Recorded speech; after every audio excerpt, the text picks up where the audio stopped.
सो once again welcome back guys. आज के video में हम लोग बात करेंगे इंस्पिरेशन के बारे में। ये वीडियो पहली वीडियो का पार्ट 2 होने वाला है, तो अगर आपने वो वीडियो नहीं देखी है तो पहले वो वीडियो देख के आओ, उसके बाद इस वीडियो को कंटिन्यू करो। ठीक है, तो चलो शुरू करते हैं आज का वीडियो। आज के वीडियो में सबसे पहले हम लोग बात करेंगे इंस्पिरेशन के बारे में। देखो, ये तो मैंने बता दिया ही कि आज की वीडियो में हम लोग इंस्पिरेशन के बारे में बात करने वाले हैं। अब ध्यान से सुनो मेरी बात। एज एन आर्टिस्ट इंस्पिरेशन के लिए बहुत सारी अलग अलग तरीके से होते हैं। ठीक है, हो सकता है इस वीडियो में जो मैं बात कर रहा हूँ वो आपको पसंद ना आए, या फिर आपका एक अलग अप्रोच हो इंस्पिरेशन लेने का। सबके अपने अपने नज़रिए होते हैं, सबका अपना अपना वर्कफ्लो होता है, लेकिन यहाँ पर मैं जनरली इंडस्ट्री और पाइपलाइन में हम लोग कैसे इंस्पिरेशन लेते हैं उन सारी चीज़ों के बारे में बात करूँगा। ठीक है, जो कि लीगल भी होगी और आप उसको अपने वर्कफ्लो में इंट्रोड्यूस करके काफ़ी सारे अच्छे रिजल्ट प्रोड्यूस कर सकते हो। तो देखो, इस वीडियो में पर्टिकुलरली मैं दो चीज़ों के बारे में बात करूंगा, मतलब दो टॉपिक्स बोल सकते हो या फिर दो चीज़ें बोल सकते हो, जो बोलना है बोलो। ठीक है, आपकी मर्जी। Online resources and offline resources. ठीक है, ऑनलाइन रिसोर्सेज में क्या क्या आएंगे वो मैं अभी आपको आगे वीडियो में बात करूंगा। उसके बाद ऑफलाइन रिसोर्सेज में क्या क्या आएंगे उसके बारे में भी बात करूंगा। इसके अलावा हो सकता है इन फ्यूचर मैं कोई वीडियो लेके आऊँ, उसमें मैं बात करूंगा नेचर एंड एवरीडे लाइफ, कि आप नेचर और अपने रोज़ के दिनचर्या से कैसे इंस्पिरेशन ले सकते हो।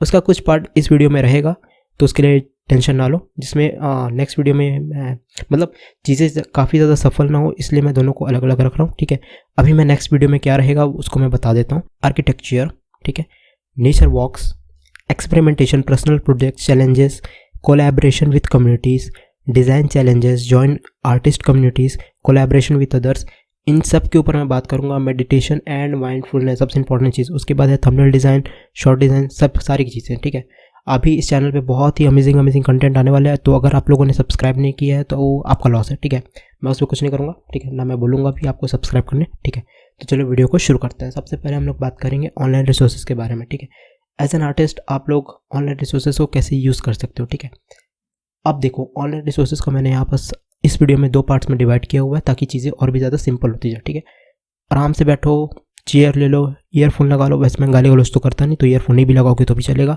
ठीक है, बैठो, मैं चीज़ों को समझाना एक्सप्लेन करता हूँ। ठीक है, ऑनलाइन रिसोर्सेज, तो चलो शुरू करते हैं। यहाँ पर मैंने चीज़ों को दो अलग अलग पार्ट्स में बांटा है। सबसे पहला है स्पेशल आर्टिस्ट प्लेटफॉर्म, दूसरा है जनरल प्लेटफॉर्म्स। पहले वाले सिनेरियो में ये रहेगा कि ऐसे प्लेटफॉर्म्स के बारे में मैं बताऊंगा आप लोगों को जो कि केवल आर्टिस्ट लोगों के लिए ही डेडिकेटेड है। यहाँ आप जाओ, यहाँ इनसे इंस्पिरेशन लो और अपना खुद का चीज़ें बनाओ। बात सिंपल। जनरल प्लेटफॉर्म में मैं बात करूँगा कि वो प्लेटफॉर्म जिसको नॉर्मल लोग भी यूज़ करते हैं, और उसमें उस नॉर्मल प्लेटफॉर्म्स में बहुत सारे एक अलग अलग ऐसी चीज़ें होती हैं जहाँ पर आप इंस्पिरेशन ढूंढ सकते हो अपने वर्क फ्लो के लिए। ठीक है, तो इसके बारे में बात करूँगा। सबसे पहले मैं बात करता हूँ स्पेशल आर्टिस्ट प्लेटफॉर्म के बारे में। तो देखो, ये दो शॉर्ट्स हैं। ठीक है, ये मैंने 2000 आई थिंक 20-21 के आसपास बनाए थे, जब मैं 3D एनिमेशन सीख रहा था। ठीक है, राइट साइड वाला जो आप देख रहे हो वो एक सिनेमैटिक शॉट मैंने बनाने का ट्राई किया था ब्लेंडर के अंदर, जिसमें मैंने फॉग लाइट को मतलब फॉग इमेजेस में, लेकिन दोनों इमेजेस का कलर टोन मैंने बाद में चेंज कर दिया था। ठीक है, तो यहाँ पर से एक पहले वाले में एक बैड गाय है जो आगे एक मॉन्स्टर मिलेगा उसको। ये एक शॉर्ट फिल्म था बेसिकली, जिसका एक छोटा सा सेगमेंट मैंने यहाँ पर डाला है। ठीक है, बाकी इसका वीडियो चैनल पे मिल जाएगा आपको, लेकिन आपको ढूंढना पड़ेगा। ठीक है, मैं शायद हो सके तो लिंक डाल दूंगा, आप जाके देख सकते हो।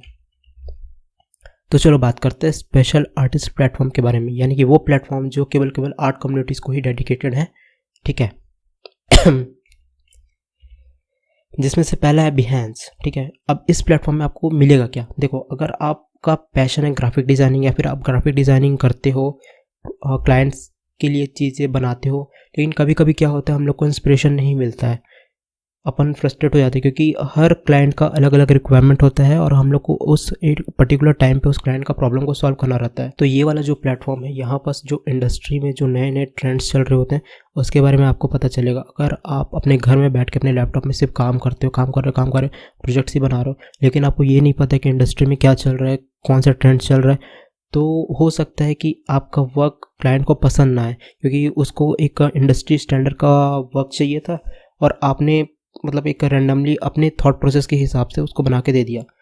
एज ए डिज़ाइनर हम लोग एक प्रोडक्ट बनाते हैं जो कि मतलब देखो, आपके पास कोई भी इंसान आ रहा है, कोई प्रोजेक्ट लेके और आपको एक एक्स अमाउंट उसने पे करा, अब वो क्या चाहेगा कि आपको जो उसने एक्स अमाउंट पे किया वो उसे डबल कमाना चाहेगा उस प्रोडक्ट के थ्रू। तो एज अ डिज़ाइनर हम लोग आर्ट नहीं बनाते, हम लोग एक प्रोडक्ट बनाते हैं और उस प्रोडक्ट को मार्केट में रखते हैं या फिर जिस क्लाइंट को हम लोग देते हैं वो उससे आगे जितना भी रेवेन्यू कमाए वो उसकी जिम्मेदारी, ठीक है। तो इस प्लेटफॉर्म में आपको ग्राफिक डिज़ाइनर से मतलब भर भर के इसमें कंटेंट मिलेगा आपको देखने। इसको आप एक बार चेकआउट करो, मैं लिंक डाल दूंगा डिस्क्रिप्शन में, अगर नहीं डालता हूँ तो आप सिंपली बिहेंस टाइप करो, आपको चीज़ें मिल जाएंगी। नेक्स्ट प्लेटफॉर्म है हमारा ड्रिबल। ये जो कम्युनिटी है ये एक वेब डेवलपमेंट वाली कम्युनिटीज़ को टारगेट करती है, जिसके साथ साथ ग्राफिक डिज़ाइनर वाले लोग भी इसमें रहते हैं, मतलब दोनों के लिए है बेसिकली, ये बोल सकते हो दोनों पैरेलल चलती है। UI UX जो वेब डेवलपमेंट वाले लोग रहते हैं वहाँ यहाँ इस वेबसाइट पर वो लोग को काफ़ी अमेजिंग टेम्पलेट्स देखने मिलते हैं जो कि काफ़ी सारे प्रोज ने बनाए रहते हैं और वहाँ पर रखे रहते हैं, और जिनके पास मतलब टाइम कम रहता है, डेडलाइन बहुत पास रहती है, प्रोजेक्ट काफ़ी सारे रहते हैं, वो लोग क्या करते हैं सिंपली इनके रेडीमेड टेम्पलेट्स को उठाते हैं, उसके बाद उसको थोड़ा बहुत एडिट करते हैं और क्लाइंट्स को दे देते हैं, जो जिससे क्लाइंट भी खुश हो जाता है और ये लोग भी खुश आते हैं। लेकिन अगर आपको इंडस्ट्री में एक अलग अपनी पहचान बनानी तो मैं ये सजेस्ट करूँगा कि आप अपने टेम्पलेट्स खुद बनाएं बजाय किसी और के यूज़ करें, ठीक है। अगर आपके पास टाइम है तो, नहीं है तो फिर आपके पास कोई ऑप्शन है नहीं कि आप वही यूज़ करोगे, ठीक है।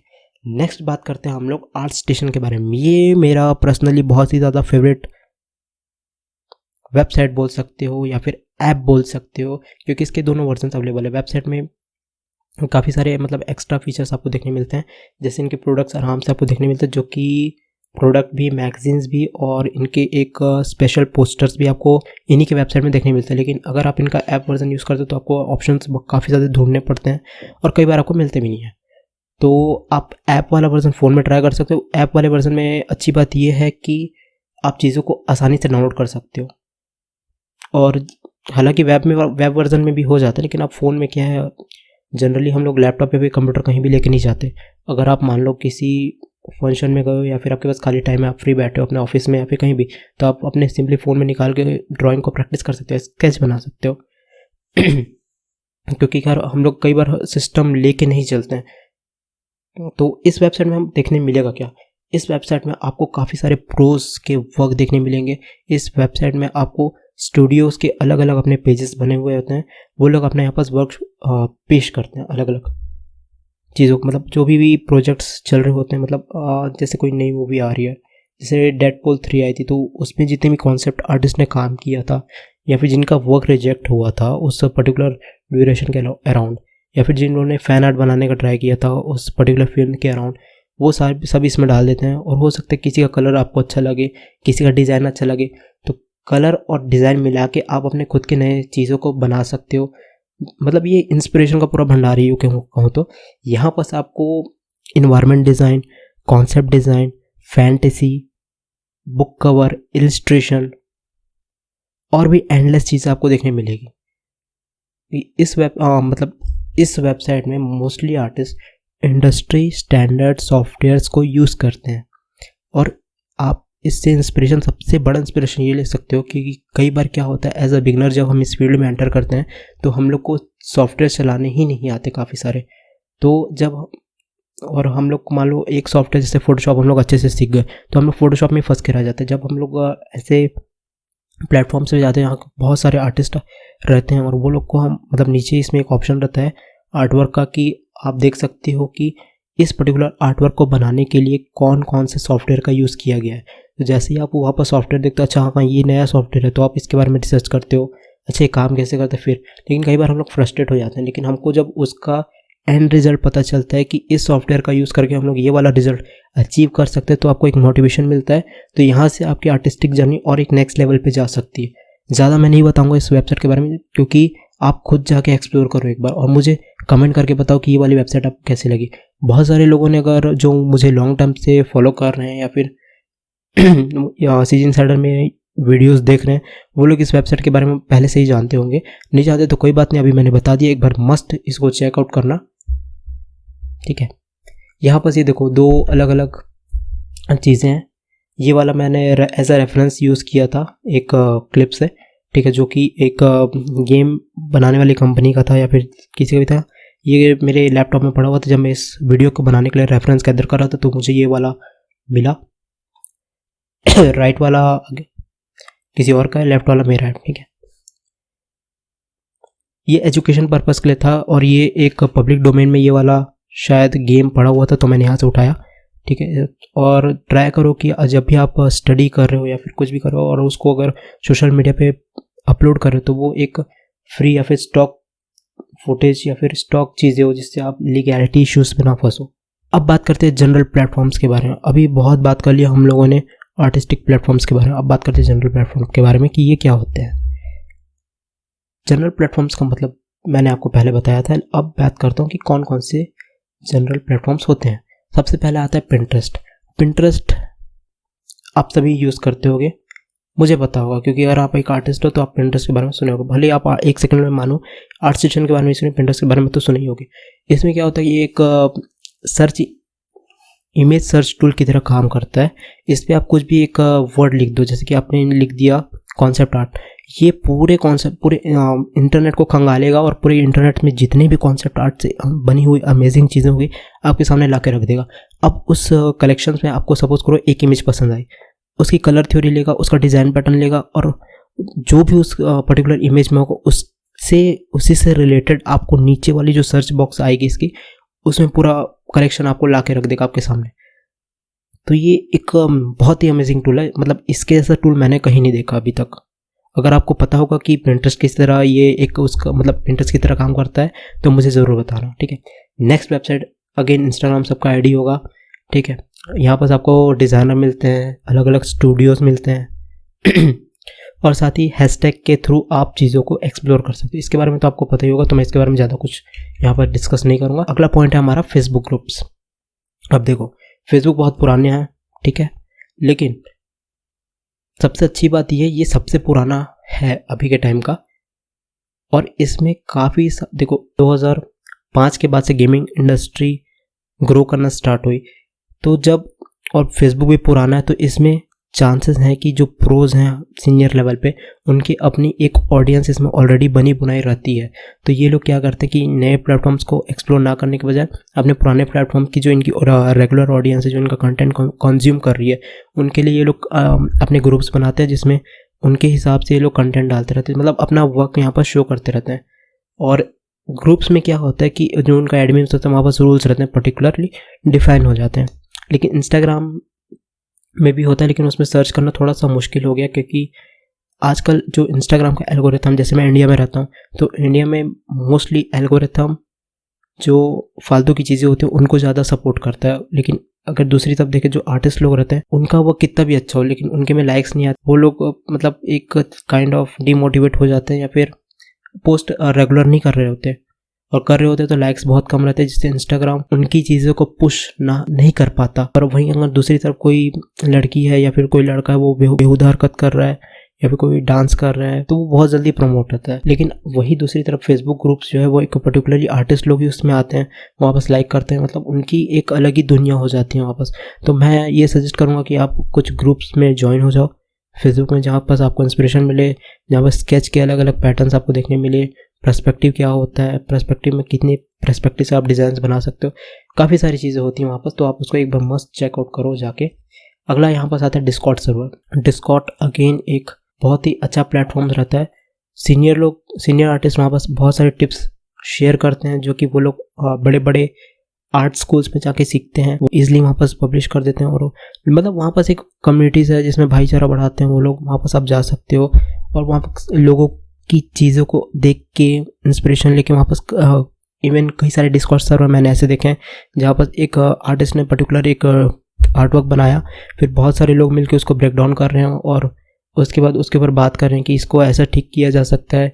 अगर आप और कुछ कम्युनिटीज़ ऐसे हैं डिस्कॉर्ड में जहाँ पास आप अपना आर्टवर्क को वहाँ पास रखो, उसके बाद वहाँ पास जितने भी प्रोज या फिर जितने भी आर्टिस्ट हैं वो उसमें कमी बताएंगे कि आप इसको ऐसे ठीक कर सकते हो, इसमें आपको ये इम्प्रूव करना है। कई सर्वर्स पेड होते हैं, कई अनपेड होते हैं, मतलब सिंपल सी बात है कि आपको एडवांटेजेस ज़्यादा मिलेंगे, पर अनपेड वाले भी उतने बुरे नहीं है वापस। तो आप एक बार देख लेना जाके, सर्च कर लेना कि आर्टिस्ट कम्युनिटीज़ ऐसे करके, तो आपको बहुत सारी चीज़ें मिल जाएंगी।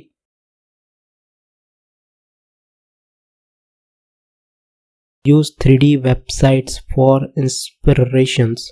देखो 3D वेबसाइट से मेरा मतलब है काफ़ी सारे ऐसे 3D वेबसाइट्स होते हैं जहाँ पर लोग मॉडल को अपलोड कर रहे होते हैं। देखो कई बार क्या होता है कि हम लोग मान लो एक टाइगर बनाना चाह रहे हैं, ठीक है, टाइगर की हम लोग ड्राइंग बनाना चाह रहे हैं, लेकिन हम लोग की ड्राइंग अच्छी नहीं है, और चलो टाइगर की रेफरेंसेस तो मेरे को डिस्कवरी या फिर गूगल से मिल जाएंगे, लेकिन एग्जांपल के तौर पे सपोज करते हैं एक डायनासोर है। डायनासोर इंटरनेट पे आपने बहुत सारी इमेजेस को सर्च किया, आपको डायनासोर्स के इमेजेस मिल गए, लेकिन अब सपोज करो आपको एक पर्टिकुलर पर्सपेक्टिव में ही उस डायनासोर को डिज़ाइन करना है। उस केस में काम में आता है हमारा 3D वेबसाइट। 3D वेबसाइट जैसे स्केचफैब है, टर्बो स्क्वाड है, और भी कई सारे वेबसाइट्स हैं, बहुत सारी हैं, मैं यहाँ पर नाम नहीं लूँगा सबका। मेरे को सबसे अच्छी वेबसाइट लगती है स्केचफैब। स्केचफैब का सबसे अच्छा एडवांटेज ये है कि उसमें आप 3D मॉडल अपलोड करते हो, फिर वहाँ पर जो 3D मॉडल्स पड़े हुए रहते हैं उसको आप सिंपली ओपन करते हो, तो उसको आप वो एक 3D स्पेस में पहले ही खुलता है वेबसाइट के अंदर। वहाँ पास आप चीज़ों को रोटेट करके उनके पर्सपेक्टिव को देख सकते हो। चाहो तो स्क्रीनशॉट ले लो उस पर्सपेक्टिव को, उसके बाद स्क्रीनशॉट ले लो, उसके बाद आप उसको आसानी से स्केच बना सकते हो। स्केच नहीं तो उस मॉडल को डाउनलोड कर लो, 3D सॉफ्टवेयर्स में इंपोर्ट करो, उसके बाद एक पर्टिकुलर पर्सपेक्टिव में उसको रेंडर निकालो, रेंडर निकाल के उसको फोटोशॉप में ले आओ, फोटो बैशिंग करो, या फिर उसके ऊपर ओवरलेस डाल के कुछ भी उसको एज ए कॉन्सेप्ट आर्ट बना लो, जो भी करो। लेकिन ये एक हेल्पफुल चीज़ है बहुत ही ज़्यादा। एक सेकंड में पानी पी लो।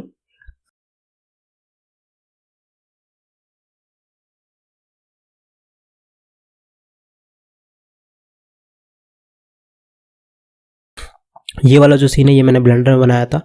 इस साइड मतलब एक इंसेक्ट आता है ऊपर की तरफ जो उस घर में जाना चाहता है, उसको बहुत ठंडी लग रही होती है, लेकिन उस घर वाले उसको अलाउ नहीं करते, और वो एक मैजिकल हाउस रहता है। तो वो कैसे जाता है, ये एक शॉर्ट फिल्म टाइप की थी जो मैंने एक क्लाइंट के लिए बनाया था बहुत पहले, तो ये उसका एक एज अ रेफरेंस मैंने यहाँ पर रख दिया है, ठीक है। अब सपोज करो आपको इस सीन को टॉप व्यू से डिज़ाइन करना था, तो आप क्या कर सकते थे कि इसी सीन को आप 3D में ओपन करो, टॉप व्यू पे अपना कैमरा को सेट करो, वहाँ से रेंडर निकालो और उसको स्केच कर लो। मतलब कई बार ऐसे क्रिएचर्स होते हैं जिसका हमको आइडिया नहीं होता कि इसका इस व्यू में कैसा होगा। ये एक इंडस्ट्रियल डिज़ाइनर लोग करते हैं इस टाइप की चीज़ें, जो कि एक बहुत ही ज़्यादा प्रो होते हैं, वो लोग ये सब चीज़ें आसानी से कर लेते हैं। लेकिन अगर आप एक बिगनर हो तो आपको थोड़ी बहुत प्रॉब्लम आ सकती है। तो ट्राई करो कि ऐसे आप सीखना स्टार्ट करो, लेकिन over the period of time in चीज़ों को आप छोड़ के अपनी इमेजिनेशन, अपनी मसल मेमोरीज का यूज़ करके ड्राइंग करना सीख सको या स्केच बना लो, ठीक। अगर आप एक कॉन्सेप्ट डिज़ाइनर हो तो ठीक है। अगेन ये वही सीन है, मतलब एक और सीन था जो मेरा पर्सनल प्रोजेक्ट था जिसमें काफ़ी सारे एलियंस के बीच में फाइट होता है। ये कूलो को लॉन्च पैड रहता है जहाँ पर दो रोबोट्स के बीच में लड़ाई होती है, और वो लोग एक दूसरे के सामने गन्स रखते हैं, और वो उसका मतलब पूरा एरिया को कैप्चर करने के लिए आता है, फिर उसको मार के भाग जाता है। इसका सेकेंड पार्ट भी आएगा बहुत जल्द, जिस पे मैं भी काम करने का कोशिश करूँगा, क्योंकि अभी बुक के काम में और भी काफ़ी सारी चीज़ें भी यहाँ बस चल रही जिसमें फंसा हुआ था, लेकिन मैं इसका सेकेंड पार्ट बहुत जल्द लाने का ट्राई करूँगा, ठीक है। अगला पॉइंट है वॉच फिल्म्स, ठीक है। ऑनलाइन रिसोर्सेज का ये एक बहुत ही अच्छा पॉइंट है। फिल्म से आप बहुत सारी चीज़ें सीख सकते हो। एक फिल्म को बनाने के लिए काफ़ी सारे लोगों की मेहनत होती है, और एज अ बिगिनर अगर आप फिल्म से सीखने का ट्राई करते हो तो आप काफ़ी सारी चीज़ें सीख सकते हो। जैसे कि ये एक स्पार्टन वाली मूवीज़ थी। अब देखो यहाँ पर कितना अच्छे से ये लोगों ने प्रॉपर एंशिएंट फॉर्मेट का ड्रेस कोड वो लोगों को पहनाया, वैसा सीन सेटअप किया, लाइटिंग आप देख रहे हो कितनी मस्त लग रही है, वो लोगों के वेपन्स देख सकते हो आप। तो अगर बिगनर हो तो इस टाइप की चीज़ें काफ़ी ज़्यादा हेल्प करेगी सीखने में, ठीक है। अगेन ये एक शॉट है पीकी ब्लाइंडर्स का, जहाँ पर दो कैरेक्टर्स, अगर मैं टॉमस शेल्बी को, मतलब यहाँ पर हीरो विलन्स तो होता नहीं वेब सीरीज़ में, ठीक है, अच्छा बुरा नहीं, यहाँ पर चीज़ें अपने इंटरेस्ट के हिसाब से चीज़ों को एक्सेलरेट करते हैं।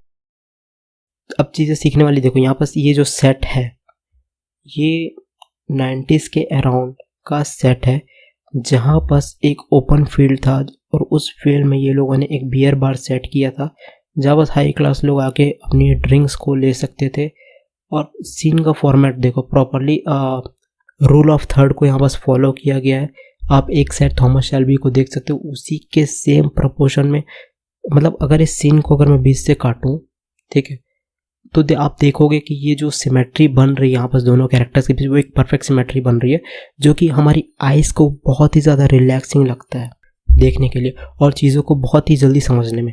तो आप मूवीज से शॉर्ट डिज़ाइन सीख सकते हो। इस टाइप के शॉर्ट काफ़ी सारे प्रोज ने बनाए होते हैं, उनके पास कई सालों का एक्सपीरियंस रहता है, तो वो एक्सपीरियंस आपको कम टाइम में देखने को मिलता है। कई बार हम लोग फिल्म को उतनी ध्यान से नहीं देखे रहते, क्योंकि एक जो फिल्म होती है वो काफ़ी सारे इमेजेस का सीक्वल होती है, और जितने भी मतलब एक प्रो का जो वर्क होता है वो स्क्रीन में मान लो ज़्यादा से ज़्यादा 5 सेकेंड के लिए होता है। उस 5 सेकेंड में ही अगर आप एक एज एन आर्टिस्ट देख रहे हो मूवी को, तो चीज़ों को निकालना बहुत ज़्यादा मुश्किल होता है। तो आप क्या कर सकते हो कि जैसे कि आप मूवीज़ देख रहे हो, तो जो सीन आपको, जो सेट डिज़ाइन आपको अच्छा लगा, उसका स्क्रीनशॉट लेके अपने पास रख सकते हो, फिर उसको प्रैक्टिस कर सकते हो वहाँ से। ओके, सो चलो अब बात करते हैं हम लोग playing computer games versus watching games. इसमें डिफरेंस समझो पहले। अब अगर सपोज करो आप कोई गेम खेलो कंप्यूटर में, उस गेम में आप एंगेज हो गए, बहुत ही आप बार बार लेवल्स हार रहे हो, आपकी ईगो हर्ट हो रही है, आप बहुत ही लंबे टाइम तक खेल रहे हो, आप एज अ रिफ्रेश अपने माइंड को रिफ्रेश करने आए थे 10 मिनट खेलने के लिए, लेकिन आप उस गेम में इतना एंगेज हो गए कि आपने अपने नेक्स्ट 2 से 3 घंटे उस गेम को ही दे दिए। तो आप अपने करियर पे कब ध्यान दोगे एज अ डिज़ाइनर, ठीक है। तो लेकिन वहीं दूसरी तरफ आप गेमिंग वीडियोस देख रहे हो यूट्यूब में या फिर किसी अदर स्ट्रीमिंग प्लेटफॉर्म्स पे, तो वहाँ पास या तो अगर आप यूट्यूब में देख रहे हो तो आपको 2 ऑप्शन मिल ही जाएंगे कि आप पहले से प्री रिकॉर्ड वीडियोस देख लो किसी गेमिंग चैनल के, और वहाँ पास आप अपने डायरी या फिर एक पेन रख लो अपने साथ, और उस गेम को देखते देखते एंजॉय करते करते जो भी उसके विजुअल्स आपको अच्छे लगे उसको वहाँ पास लिख लो कि इस टाइप की कलर थ्योरीज है, ये वाला एनिमेशन है इस पर्टिकुलर सेगमेंट पे, वो मेरे को अच्छा लगा, आप उस वीडियो को डाउनलोड कर लो। उस एनिमेशन को, अगर आप रिग आर्टिस्ट हो, एनिमेटर हो, तो आप उस पर्टिकुलर एनिमेशन स्टाइल को आप वहाँ पास कॉपी करना स्टार्ट कर दो, कॉपी करो, फिर उसके बाद अपना खुद का वर्जन्स बनाओ। उसमें शॉट कैसे उठा रहा है कैरेक्टर, उसको आप ले रहे हो, तो उसको आप और भी ज़्यादा एंगेजिंग कैसे बना सकते हो, उस टाइप की चीज़ें वहाँ पास आप लिख लो, ठीक है। लेकिन यहाँ पास अब मेन डिफरेंस यही है ना कि अगर आप एक खुद से अगर आप एक गेम खेल रहे हो तो वहाँ पर आपका टाइम ज़्यादा जा रहा है, पर अगर वहीं दूसरी तरफ आप एक गेमिंग वीडियो देख रहे हो, वहाँ पर टाइम ड्यूरेशन फिक्स है कि आपको 1 घंटे का ये वीडियो है या फिर 10 मिनट का ये वीडियो आपको वो देखना है, उसके बाद वो गेम खत्म हो जाएगा। तो चॉइस आपके ऊपर है, अगर आपकी लाइफ है, आपका करियर है, आपको क्या गेम खेल के सीखना है या फिर आपको गेमिंग वीडियोस देख के सीखनी है, ये आपके ऊपर। लेकिन मैं जो जनरली प्रेफर करता हूँ और मैं अपने ऑडियंस को सजेस्ट करूँगा कि आप गेमिंग वीडियोस देख के सीखो, वो काफ़ी ज़्यादा आपको हेल्प करेगा। ये एक शॉर्ट था जो मैंने अपने शॉर्ट फिल्म में बनाया था, जैसे कि उसका सेकंड पार्ट मैं यहाँ पर अभी बना ही रहा था, ठीक है। उसकी एडिटिंग अभी चली रही थी, उसका सेट डिज़ाइन ही कर रहा था मैं, जिसमें पहले वाले पार्ट अगर आप देखे होगे तो उसमें रोबोट्स को मार देते हैं, फिर उसको एक कूड़ेदान से उठेगा, उसके बाद कुछ इसकी एक अलग कम्युनिटीज़ होगी, वो लोग इसको उठा के लेके जाएंगे, इसको फिर पूरी इसकी मतलब पुर्जे को, इसके पार्ट्स को फिर से वो लोग एकदम ठीक करेंगे। उसके बाद ये एक ट्रांसफॉर्मेशन में आएगा, नए लुक में आएगा, फिर ये जाके अपने लॉन्च पैड को कैसे हासिल करता है, उसके बाद ये कैसे अपना रिवेंज लेगा, वो सारी चीज़ ये इस सेकेंड पार्ट में आपको देखने को मिलेगी, ठीक है। मैं ज़्यादा यहाँ पर रिवील नहीं करूँगा, हालांकि मैंने कर दिया बहुत सारी चीज़ें बात मतलब यहाँ पर डिस्कस, लेकिन नेक्स्ट पार्ट में होप आपको अच्छे से सारी चीज़ें देखने मिले, ठीक है। पहले पार्ट में कुछ लोग बोल रहे थे कि साउंड पे थोड़ा अच्छे से काम करना था, ठीक है, पर मेरे पास उतनी अच्छी टीम नहीं थी उस टाइम पे। अभी मैं थोड़ा एक्सपेंशन पे भी काम कर रहा हूँ, तो जैसे जैसे लोग आएंगे चीज़ें बहुत ही ज़्यादा अच्छी होगी, ठीक है, तो उसका टेंशन मत लो। अभी फ़िलहाल मैं एज अ इंडी आर्टिस्ट हूँ, ठीक है, पर जनरली मेरे को स्टूडियोज़ में काम करना ज़्यादा उतना पसंद नहीं लगता, क्योंकि उनके प्रोजेक्ट्स रहते हैं, उनके प्रोजेक्ट्स पे काम करो आप अपनी क्रिएटिविटी पे। मुझे ऐसा लगता है कि अगर मैं स्टूडियो पे काम करूँगा तो मैं अपनी क्रिएटिविटी पे एक स्टक हो जाऊँगा और मैं चीज़ों को एक्सप्लोर नहीं कर पाऊँगा, अगर स्पेशली मैं इंडिया में रह रहा हूँ तो, क्योंकि यहाँ पास आर्ट स्टूडियो बहुत ही लिमिटेड है। और वहीं अगर मैं सीनियर आर्टिस्ट के साथ बात करूं या फिर उनके वर्क देखूं, जैसे कि बहुत ही बड़े बड़े स्टूडियोज़ हैं, वहाँ जाके अगर मैं सीखूं तो काफ़ी ज़्यादा मैं चीज़ें सीख सकता हूँ कम टाइम पे। खैर ये बात की बात है, ठीक है। अब आगे बढ़ते हैं वीडियो पे बिना भटके हुए। ये एक गेम का शॉट है ब्लैक मिथ वाइकुंग का, जिसमें एक मंकी किंग रहता है। इस गेम की तो मैं क्या ही बात करूँ, इस गेम के विजुअल्स इतने ज़्यादा अच्छे हैं। नेक्स्ट पार्ट जो रहेगा क्रेज सीरीज़ का या फिर नेक्स्ट एपिसोड जो रहेगा क्रेज सीरीज़ का, इस गेम का ओवरव्यू मैं दूंगा, इसके डिज़ाइन ब्रेक डाउन करूंगा, गेम बनाने के लिए कैसा है, सारी चीज़ों के ऊपर मैं बात करूँगा नेक्स्ट वीडियो में। तो नेक्स्ट वीडियो आई होप आप लोग मिस ना करना, क्योंकि मैं इस गेम का पर्टिकुलर एक एक सेट कैसे बना है, क्या क्या कल्चरल रेफरेंसेस अमेजिंग लगे मेरे को इस गेम में, कलर और जो भी इस गेम की फाइटिंग सीन्स था, कैमरे के बीच में जो ब्लर था, फील्ड ऑफ व्यू इस गेम का कैसा है, रेजोल्यूशन कैसा था इस गेम का, सारी चीज़ों के ऊपर मैं बात करूँगा। हालांकि ये पीसी के लिए अवेलेबल नहीं है, और ये सबसे बड़ी बात ये अनरियल इंजन 5 में बना था ये वाला, मतलब बना है ये वाला गेम, और उस इंजन में ये लोगों ने कितने अच्छे से चीज़ों को यूटिलाइज किया है। और इस गेम का जो ट्रेलर आया था शुरू में, उस गेम ने मतलब इस गेम जितनी बात करूँ उतनी कम है। अलग अलग इस गेम के फील्ड्स हैं, स्टोरी लाइन भी काफ़ी ज़्यादा अच्छी लगी मेरे को। चाइना का पूरा कल्चर को यहाँ पर लिया गया है, जापान की कुछ कुछ चीज़ों को यहाँ पर इंट्रोड्यूस किया गया। इस गेम के आर्टिस्ट ने, मतलब पूरी जो इस गेम की आर्टिस्ट थी, इस गेम के बिहाइंड द सीन क्या क्या चीज़ें चली हैं, वो सब के ऊपर हम लोग नेक्स्ट वीडियो में बात करेंगे। अभी आगे बढ़ते हैं। ओके, तो यहाँ पर अगला पॉइंट निकल के आता है AI इमेज जनरेशंस। देखो, AI इमेज अभी उतनी ज़्यादा एडवांस नहीं हुई है, पर आपको एज अ रेफरेंस यहाँ से चीज़ों को लेना है, वो आप ले सकते हो। जैसे कि ये वाली इमेज अगर आप देखोगे तो यहाँ पर जो सामने के कैरेक्टर्स हैं उनका फेशियल एक्सप्रेशन को AI ने अच्छे से बनाया है, लेकिन जो सेकेंड लेयर और थर्ड लेयर में जो भी लोग खड़े हैं उनके फेशियल एक्सप्रेशन को आप देखोगे तो वो काफ़ी ज़्यादा एकदम डरावने लगेंगे। ऐसा लग रहा है कि ये ज़ॉम्बीज़ यहाँ पास खड़े हुए हैं। जैसे कि ये वाले कैरेक्टर्स को आप देखो, इसकी एक आँख कुछ अलग टाइप की दिख रही है और दूसरी आँख अलग टाइप की दिख रही है। जबकि मैंने इसमें प्रॉम्प्ट डाला था कि मेरे को एक ऐसा सीन क्रिएट करके दो जहाँ पर बहुत सारे लोग ग्राउंड पे खड़े हैं और प्रोटेस्ट कर रहे हैं गवर्नमेंट के अगेंस्ट में एडवांस टेक्नोलॉजी को लेके, और इसने ऐसा कुछ बना के दिया जो कि एक्सेप्टेबल है एक पर्टिकुलर पॉइंट ऑफ टाइम के हिसाब से। लेकिन जब आप इसके विजुअल्स को देखोगे तो ये काफ़ी ज़्यादा घटिया लग रहा है। सीधी सी बात बोले तो आप इसको यूज़ कर सकते हो रेफरेंस के लिए बहुत अच्छा है, लेकिन मेक श्योर कि आप over a period of time reference के साथ साथ अपना खुद का एक आर्ट स्टाइल डेवलप करो, अपनी खुद की डिज़ाइन लैंग्वेज डेवलप करो, उसके बाद उस पर काम करो, तो काफ़ी ज़्यादा अच्छा रिजल्ट आपको देखने मिलेगा। और ये आपके पोर्टफोलियो को एक अलग ही स्टैंड आउट कराएगा बाकी आर्टिस्ट से। अगला पॉइंट यहाँ बस निकल के आता है स्टॉक वेबसाइट्स का। देखो, बात है 2015 या 16 के आसपास, मुझे फोटोग्राफी में थोड़ा इंटरेस्ट था, ठीक है। तो मैंने अपने दोस्त का एक कैमरा लिया था, कैनन 200D। उस कैमरे से मैंने काफ़ी सारी इमेजेस को शूट करता था, मतलब मैं पर्सपेक्टिव के हिसाब से वापस कैमरे को एडजस्ट करता था और चीज़ों को शूट करता था। हालांकि उस टाइम में मेरे को कैमरा चलाना अच्छे से नहीं आता था, पर मैं फिर भी कैमरे से ऐसे खेलते खेलते मतलब काफ़ी सारी चीज़ों को एक्सप्लोर करता था। और कुछ टाइम के बाद जब मेरे पास मतलब काफ़ी सारे अच्छे फ़ोटोज़ थे, उसको जब मैंने इन वेबसाइट पर लिस्ट करना चालू किया ताकि हो सके कि वहाँ से एक रॉयल्टी या फिर एक इनकम जनरेट हो जाए। लेकिन जब मैंने अपने काफ़ी सारे इमेजेस को इन वेबसाइट पे अपलोड किया तो वो क्वालिफाई ही नहीं हो पाई, मतलब वेबसाइट पे लिस्ट ही नहीं हो पाई। और लेकिन वो इमेजेस काफ़ी ज़्यादा अच्छी लग रही थी मेरे को, मैंने अपने दोस्त को दिखाया और वो लोग सबने सोचा कि यार ये फ़ोटोज़ इतनी अच्छी तुमने खींची है, फिर भी ये वेबसाइट ले क्यों नहीं रही है। तो इन वेबसाइट के एक अलग स्टैंडर्ड रहते हैं, इनकी अलग एक रिव्यू टीम होती है कि कौन सी इमेजेस को वेबसाइट पे लिस्ट करना है, कौन सी इमेजेस को वेबसाइट पे लिस्ट नहीं करना है। पर जिनकी इमेजेस इन वेबसाइट पे लिस्ट होती है वो लोग काफ़ी ज़्यादा प्रो होते हैं। तो अगर और वो लोग को कैमरा, लाइटिंग, वैल्यूज़, ये सब के बारे में बहुत ही ज़्यादा अच्छा नॉलेज होता है। जब उनके वर्क वहाँ पर लिस्ट होते हैं और आप उनके वर्क को देखते हो तो आपको काफ़ी सारा वहाँ से इंस्पिरेशन, वहाँ से उनके techniques, photography, perspective, values, lighting, colours, ये सब चीज़ें आपको वहाँ से सीखने को मिल सकती है। तो आप इन वेबसाइट्स पे जा सकते हो, वहाँ से इनके स्टफ़ को आप डाउनलोड करके प्रैक्टिस के लिए यूज़ कर सकते हो। लेकिन हाँ, अगर मान लो इनके चीज़ों को आपने डाउनलोड किया है और इनकी चीज़ों से आपने हूबहू सेम टू सेम अपना एक स्केच बनाया है, उसको आप अपने पोर्टफोलियो में मत रखना। रीज़न ये है, देखो जैसे कि पिंटरेस्ट पे अगर आप सर्च करते हो, अगर मान लो आप फोटो के ऊपर फोटो, एक फोटोशॉप में आपने उस फोटो को डाला, उसके ऊपर एक और न्यू लेयर बना के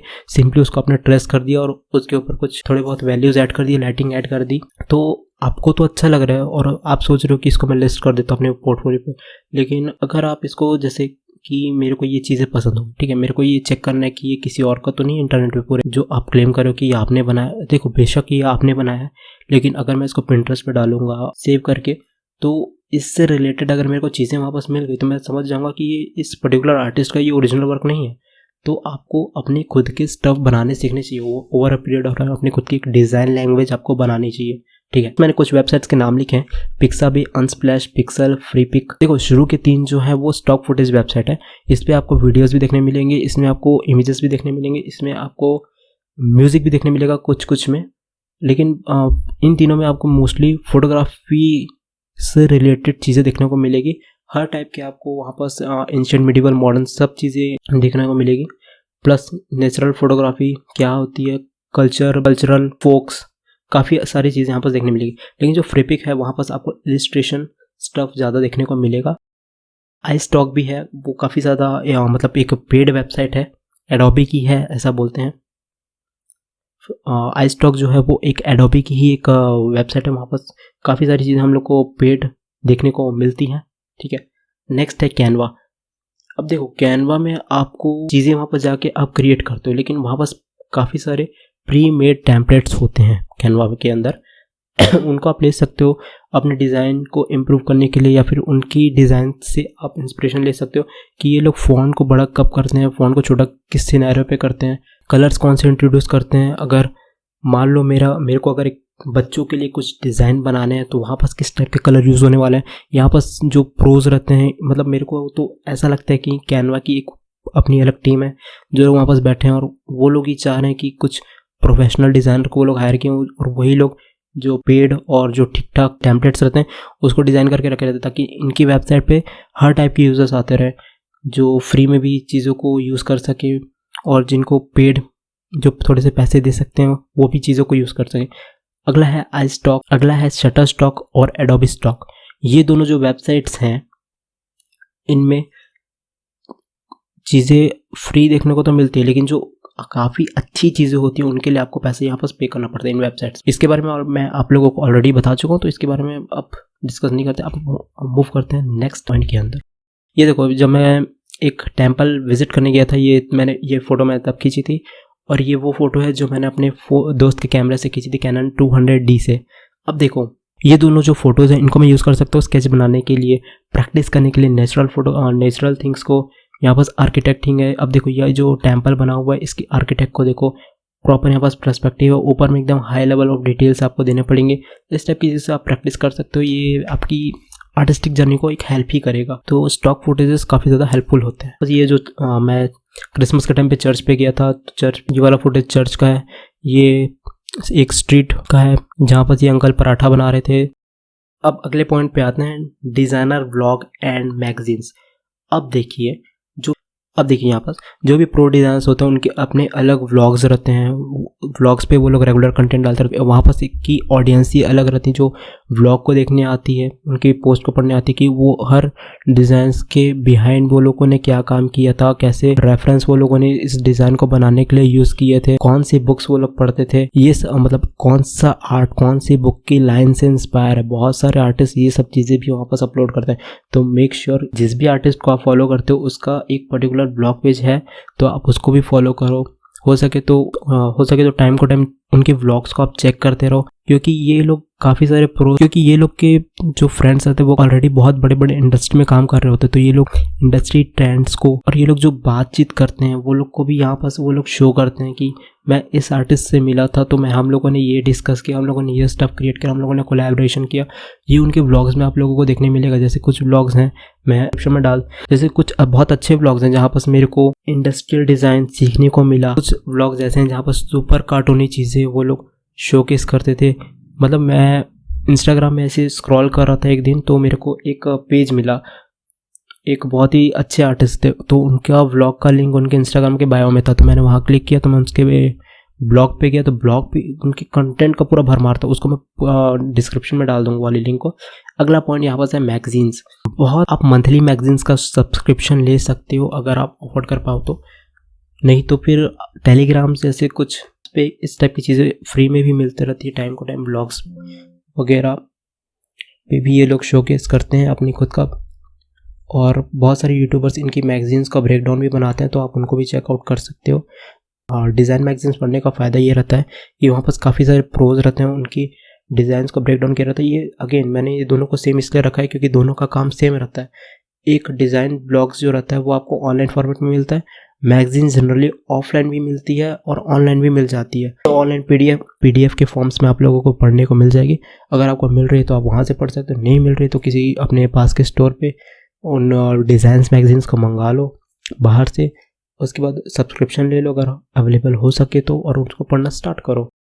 अब बारी आती है ऑफलाइन रिसोर्सेज की।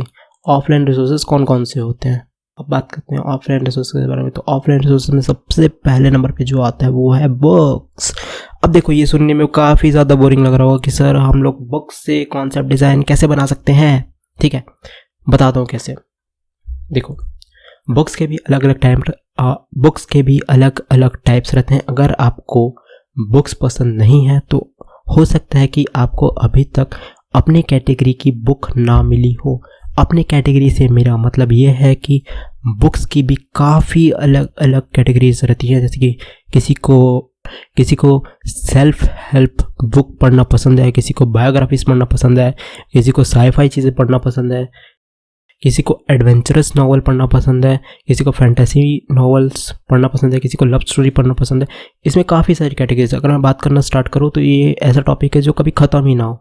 ठीक है, क्योंकि इसमें एंडलेस चीज़ें आपको देखने को मिलेगी। देखो हर दिन कई सारी बुक्स पब्लिश होती हैं और हर बुक की कैटेगरीज अलग अलग होती हैं, पर उन बुक्स में अलग अलग स्टोरीज रहती हैं और कुछ में अगर आपको इलिस्ट्रेशन देखने को मिले तो वही क्या ही बात। तो बुक सेलेक्ट करने के लिए आपको अपने एरिया ऑफ इंटरेस्ट पे ध्यान दो। ठीक है, सबसे पहले, क्योंकि सपोज करो कि मैं यहाँ पर सपोज करो कि आप लोगों को कुछ बुक सजेस्ट करूँ कि आप ये मतलब ABCD इतनी बुक्स हैं, आप इसको पढ़ लो जाओ। आप उनमें से कोई सी भी नहीं पढ़ोगे क्योंकि उन सभी बुक्स आपकी इंटरेस्ट की नहीं होगी। तो आप अपने इंटरेस्ट के हिसाब से बुक पढ़ो। अभी देखो रिसेंटली मैं एक बुक पढ़ रहा था चंद्रशेखर आज़ाद के ऊपर। ठीक है, अब उस बुक में एक पार्ट आता है कि जनरली क्या होता है कि हम लोग जैसे दो दोस्त बैठे हैं और जनरली चिल कर रहे हैं, तो हम लोग काफ़ी सारी बातें करते हैं कि हम लोग का पास्ट लाइफ ऐसा था, हम लोग की क्रश थी, इस टाइप की बातें हम लोग करते हैं। मतलब जनरली अपने जोन में जब बैठे हैं आदमी कंफर्टेबल पर्सनल लेवल पे बातें करता है।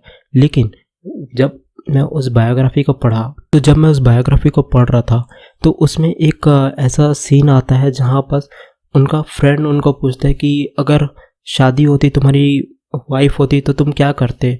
चंद्रशेखर आज़ाद से उनका फ्रेंड पूछता है, तो वहाँ पर उस पर्टिकुलर टाइम पे चंद्रशेखर आज़ाद उसको रिप्लाई देते हैं कि अगर मेरी वाइफ होती तो मैं इस कंट्री के बॉर्डर पे चला जाता और वहाँ पास मस्त मेरी वाइफ मेरे को गन्स की गोलियां दे रही होती और मैं अपनी गन में उन गोलियों को डालता और जितने भी अंग्रेज दुश्मन है उनको गोली मारता, और फिर मेरी वाइफ लोड करती गन्स को, फिर मुझे पकड़ाती, फिर मैं गोली मारता। तो इस टाइप की चीज़ जब एक मतलब अपने कंफर्ट जोन पे भी जब आदमी है, चिल कर रहा है अपने दोस्तों के साथ, फिर भी वो अपने गोल के बारे में बार बार सोच रहा है, अपने दुश्मन के बारे में बार बार सोच रहा है। तो इस टाइप की चीज़ें जब आप सीखते हो, और जब मैं मतलब इस सीन को इमेजिन कर रहा था तो मेरे दिमाग में जब मैं मतलब इस लाइन को जब मैं पढ़ा तो मैं इस सीन को इमेजिन कर रहा था कि ये दोनों मतलब हस्बैंड वाइफ बॉर्डर पे गए हैं, वापस दुश्मन से लड़ रहे हैं, और जब मैं इस लेडी का कॉन्सेप्ट आर्ट बना रहा हूँ, उनकी वाइफ का प्रॉपर साड़ी के हिसाब से गन पकड़ी, एक इंडियन लेडी जो कि झांसी की रानी से मतलब इंडियन लेडी में अगर फ्रीडम फाइटर अगर मैं बात करूँ तो सबसे पहला सिनेरियो आता है झांसी की रानी। लेकिन अगर आप इस कॉन्सेप्ट आर्ट को बनाते हो जहाँ पर एक लेडी है अपने हस्बैंड के साथ, वो लोग गन लोड कर रही है, वो लेडी अपने हस्बैंड को दे रही है, फिर उसका हस्बैंड फायर कर रहा है, तो चीज़ें कितनी ज़्यादा अमेजिंग है। मतलब ये एक कुछ 4-5 लाइन से मैंने इस सीन के बारे में सोचा, हो सके तो मैं आने वाले टाइम पे इस सीन को ही बनाऊँ प्रॉपरली। ठीक है, तो इस टाइप की चीज़ें आपको बुक से सीखने को मिलती है।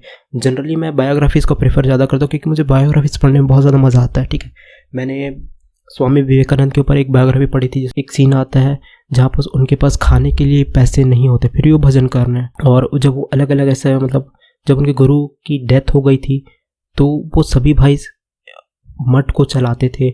मठ मतलब उनका एक आश्रम था जहाँ पर वो सभी रहते थे, और वो सभी लोग एक दूसरे को गुरु भाई बोलते थे। तो गुरु भाई इसलिए मतलब मेरे को पहले ये अजीब लगा कि ये यार मतलब ये लोग तो आपस में बडीज टाइप के हैं और फिर भी ये लोग एक दूसरे को गुरु भाई बोलते हैं।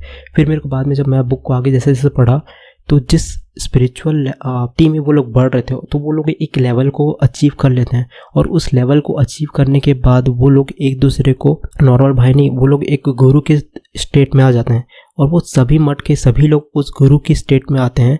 तो वो लोग एक दूसरे को गुरु भाई से डिनोट करना स्टार्ट कर देते हैं। तो ये सब चीज़ें मैंने उस बुक से पढ़ी। फिर एक सीन ऐसा आता है उस बुक में जहाँ पर स्वामी विवेकानंद एक आश्रम में जाते हैं। तो वहाँ के लोगों को मतलब एक डॉक्टर आता है उनसे मिलने।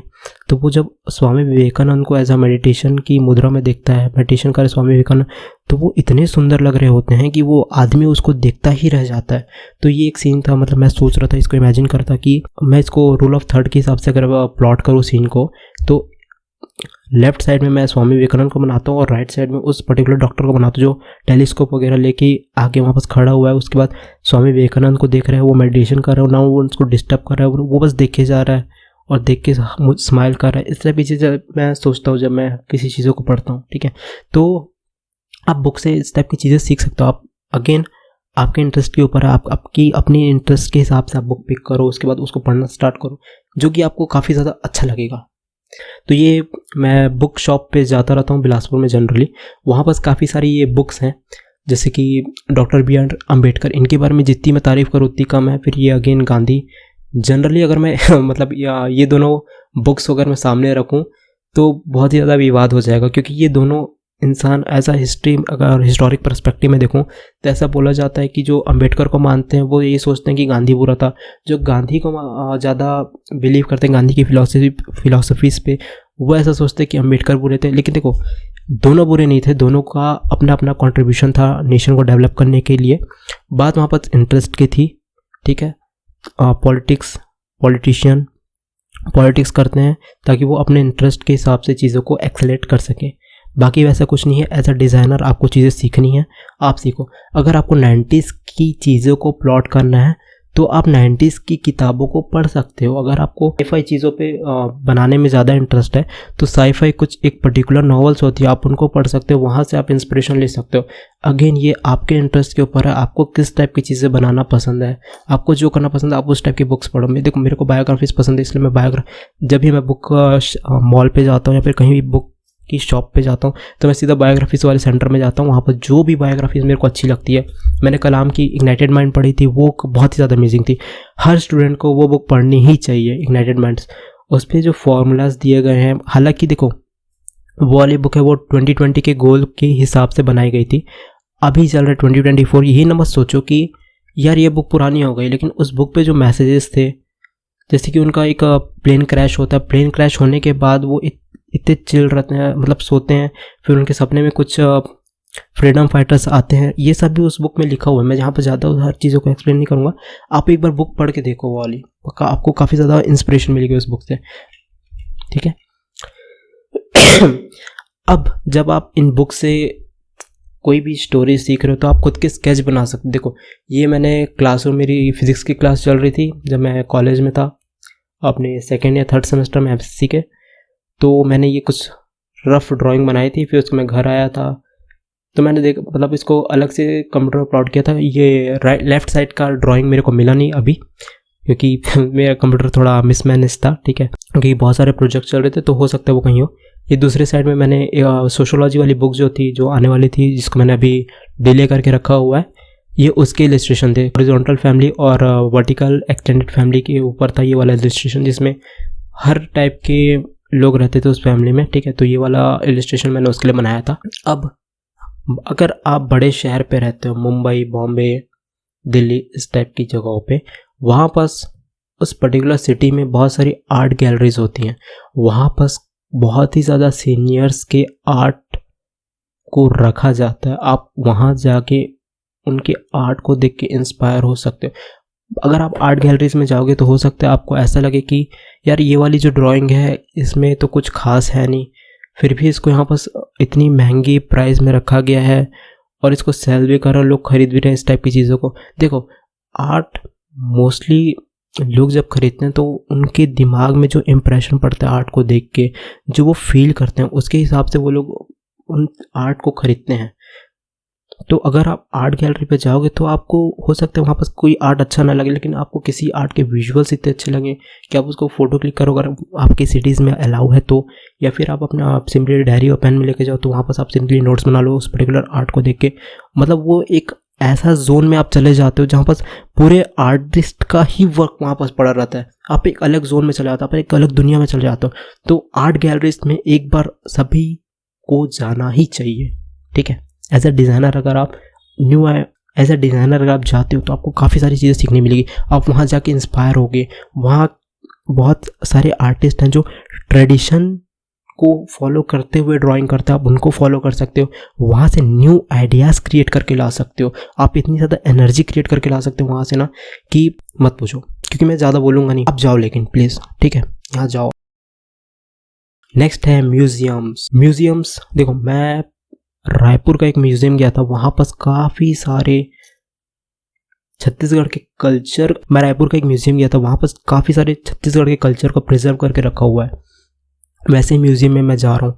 इन फ्यूचर अगर मेरे को कुछ ऐसा प्रोजेक्ट आता है कि आपको छत्तीसगढ़ के ऊपर एक बायोपिक बन रही है, उसके ऊपर मतलब 90s में या फिर 80s में छत्तीसगढ़ कैसा था, उसके ऊपर आपको एक कॉन्सेप्ट आर्ट बनाना है, या फिर आप हमको कॉन्सेप्ट आर्ट बना के बताओ कि मेरे को डायरेक्टर को शो करना है, ठीक है, इस टाइप की चीज़ें। और उस पर्टिकुलर मोमेंट पे मान लो डेडलाइन कल शाम की है, मेरे पास रेफरेंस ही नहीं है। अगर मैं मान लो एंशियंट हिस्ट्री टाइप करता हूँ गूगल में, फिर मिडीवल हिस्ट्री टाइप करता हूँ, तो वो ऑल ओवर इंडिया की हिस्ट्री को मेरे सामने ला के रखेगा गूगल, जिसमें से हो सकता है वो हिस्ट्री छत्तीसगढ़ की ना हो। अगर वही चीज़ अगर सिनेमा में जाएगी और जो काफ़ी जो बुजुर्ग लोग हैं वो लोग देखेंगे उन चीज़ों को, तो वो लोग समझ जाएंगे यार कि ये हमारा कल्चर नहीं है, इसमें क्यों ऐसे इंट्रोड्यूस किया गया ये सब चीज़ें, ठीक है। ये मैं ऐसा होगा नहीं, लेकिन मैं ये एग्जांपल की तो एग्जांपल की तरह आप लोगों को बता रहा हूँ। अगर आप म्यूज़ियम में जाते हो, मैं इस म्यूज़ियम में गया था, यहाँ पर हर टाइप की वेपन्स मिली दिखी मेरे को। बहुत ही सारी छत्तीसगढ़ के जो अलग अलग कस्बे से छोटी छोटी उनकी कल्चरल वैल्यूज़ को ला के रखा गया था। हर डिस्ट्रिक्ट के कुछ ना कुछ कल्चर को वहाँ पर प्रेजेंट किया गया था। छत्तीसगढ़ का जो नेशनल ड्रेस है, खाना क्या है, सारी चीज़ें वहाँ पर एक छत के नीचे आपको देखने को मिली। वहाँ पर इतनी ज़्यादा नॉलेज मुझे मिली, इतनी ज़्यादा मतलब वाइब वहाँ की इतनी बेहतरीन थी कि मैं गया था ऐसे 10 मिनट वहाँ पर घूमने के नाम से कि 10 मिनट जाऊँगा फिर वापस आ जाऊँगा, लेकिन मेरे को वहाँ पर 2 से 3 घंटे लगे एक एक चीज़ को देखने में ध्यान से कि कितनी बारीकी से चीज़ों को बनाया गया था उस टाइम के हिसाब से। और फिर जब मैं एज अ 3D मॉडलर इसको 3D में बनाऊँ तो मेरे को कितनी डिटेल्स की ध्यान देनी पड़ेगी, कौन सी चीज़ है जिसमें एक चीज़ अगर मैं यहाँ पर लगाऊँ तो पूरा का पूरा ओवरऑल डिज़ाइन चेंज हो जाए। तो इस टाइप की चीज़ें आपको यहाँ पर देखने मिलेगी, ठीक है।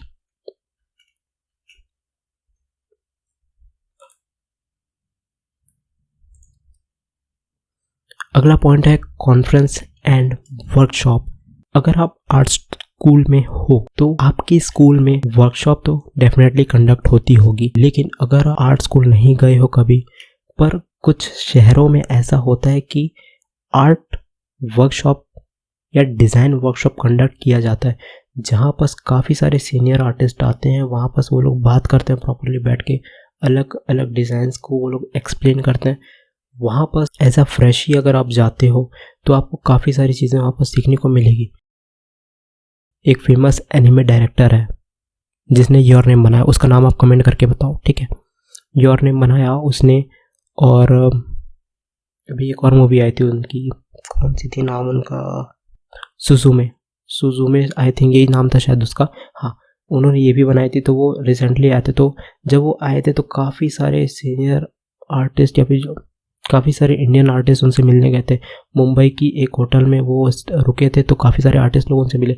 वो इतने बड़े उन्होंने योर नेम जैसे मूवीज़ बनाई, मतलब एक घंटे के अंदर उन्होंने जो मैसेज कन्वे किया है, स्टोरी टेलिंग है उनके, वो एक नेक्स्ट लेवल है। तो जब आप ऐसे वर्कशॉप पे जाते हो जहाँ पर काफ़ी सारे सीनियर्स लोग आते हैं और उनकी चीज़ों को आप वहाँ पर सीखते हो, तो आपको काफ़ी सारा वैल्यूज़ वहाँ पर देखने को मिलेगा, ठीक है। तो अगर आपके शहर में कॉन्फ्रेंसेस या फिर वर्कशॉप कंडक्ट हो रहा है तो आप उसको मिस कभी मत करना, ठीक है। अब नेक्स्ट पॉइंट है click photos and gate inspire.